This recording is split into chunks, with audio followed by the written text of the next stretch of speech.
सोचिए, आप अकेले एक कमरे में हों और दीवार पर दो परछाइयां दिखें, एक आपकी और एक किसी और की, लेकिन कमरे में और कोई नहीं है। कैसा लगेगा? क्या कोई आत्मा है या कोई रहस्य जो विज्ञान भी नहीं समझ सकता? ये कहानी है एक ऐसे शख्स की जो अपनी परछाई के साथ नहीं, किसी और की परछाई के साथ जी रहा था, और जब उसे सच्चाई का पता चला तो जिंदगी और मौत के बीच की लकीर ही मिट गई। रजत एक ग्राफिक डिजाइनर था। वो मुंबई की भीड़ भाड़ से तंग आकर शांति की तलाश में हिमाचल के एक छोटे से कस्बे मंडी में रहने चला आया था। उसने वहां एक पुराना बंगला किराए पर लिया जो थोड़ा दूर जंगल के किनारे था।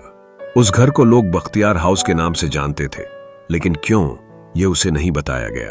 पहले कुछ दिन शांति से गुजरे। घर बड़ा था, खिड़कियों से ठंडी हवा आती थी और रात को चांदनी में सब कुछ साफ दिखता था। लेकिन फिर एक रात कुछ बदला। एक रात बिजली चली गई। रजत मोबाइल की टॉर्च जलाकर किचन की ओर गया। तभी उसने देखा दीवार पर उसकी परछाई है और उसके बगल में एक और परछाई। वो पीछे मुड़ा, लेकिन वहां कोई नहीं था। वो डर गया, पर सोचा शायद भ्रम होगा। लेकिन यह घटना रोज दोहराई जाने लगी। कभी बाथरूम के शीशे में, कभी दरवाजे पर, कभी छत पर लटकी हुई चीजों पर, हर जगह एक परछाई उसका पीछा कर रही थी। और वो परछाई कभी चलती नहीं थी, बस खड़ी रहती थी। कुछ दिनों बाद घर की सफाई करने एक बुजुर्ग नौकर आया। नाम था शिवराम। वो गांव में सब कुछ जानता था। रजत ने उससे परछाई की बात की।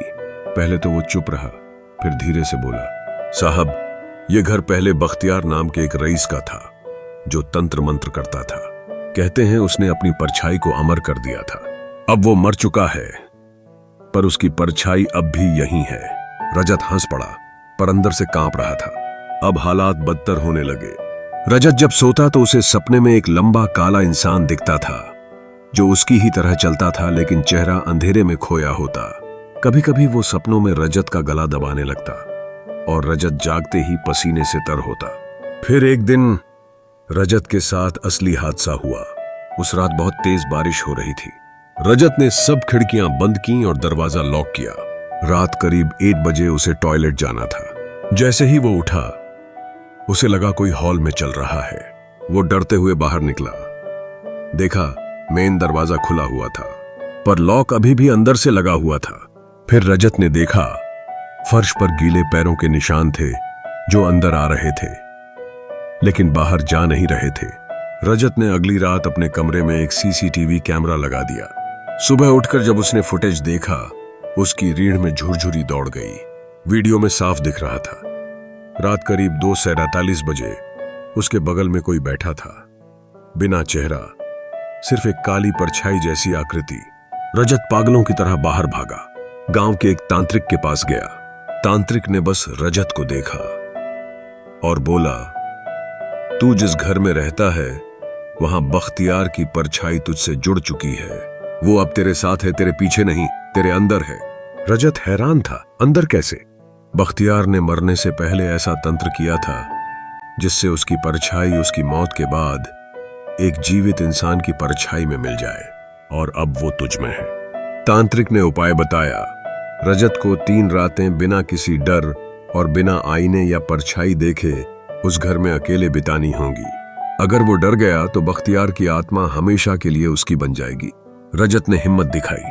पहली रात उसने दिए जलाए, लेकिन एक दिया बार बार बुझता रहा। दूसरी रात घर के सारे शीशे ढंक दिए, लेकिन एक आईना अपने आप से खुल गया। तीसरी रात दरवाजा जोर जोर से अपने आप पीटा जाने लगा। रजत कांप रहा था, पर आंखें बंद कर बैठा रहा। सुबह 4 बजे सब कुछ शांत हो गया। सुबह रजत ने खुद को आईने में देखा। अब सिर्फ उसकी परछाई थी। उसने राहत की सांस ली। लेकिन जब वो घर से निकला, एक अजीब बात हुई। सड़क पर चलते हुए एक आदमी उसके पीछे से चिल्लाया, भाई साहब, आपकी परछाई कुछ अजीब है। लग रहा है जैसे वो आपको देख रही हो। रजत वहीं रुक गया। धीरे से उसने पीछे देखा। उसकी परछाई उलटी दिशा में मुड़ी हुई थी और सीधा उसकी ओर देख रही थी। रजत आज भी उसी शहर में है, लेकिन वो अब कभी शाम के बाद बाहर नहीं निकलता, क्योंकि उसे पता है जो परछाई उसके साथ चलती है वो उसकी नहीं है। अगर आपको ये कहानी डरावनी और रहस्यमयी लगी तो कमेंट में जरूर बताइए कि अगली कहानी किस विषय पर होनी चाहिए। वीडियो को लाइक, शेयर और चैनल को सब्सक्राइब करना न भूलें।